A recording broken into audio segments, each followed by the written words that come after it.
I was born and raised in the North Dallas area. I really became attracted to Oklahoma as a high school student, so I came to Oklahoma for my undergraduate education at OU.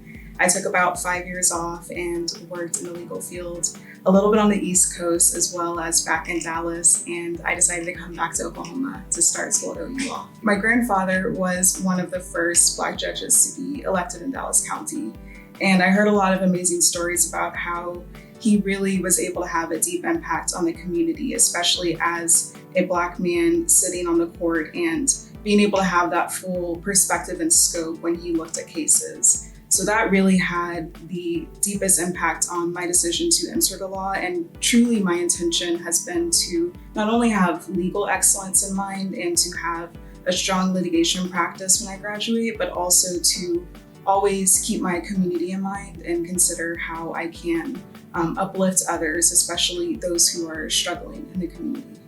Crowe and Dunlevy stood out to me quite quickly.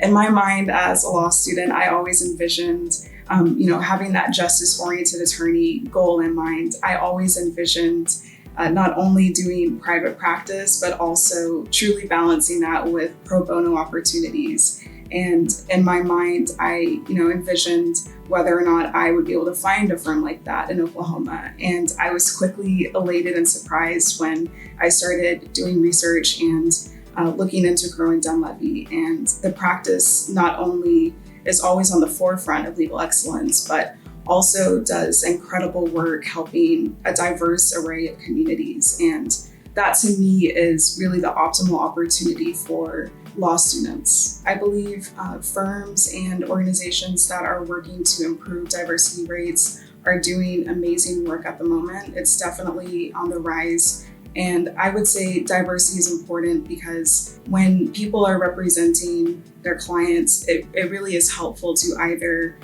have that direct experience or maybe work among diverse attorneys so that you can lean on one another and truly have opportunities to learn new perspectives. My greatest inspirations have definitely been my family, especially my grandmother. I recently learned that my great-grandfather was a sharecropper, and really taking that historical context into mind, it just had a very deep impact because I was able to learn about the insurmountable odds that they overcame as Black farmers in the early 1900s, and really seeing that progression of my grandmother's career. She ended up working in Dallas and she desegregated schools.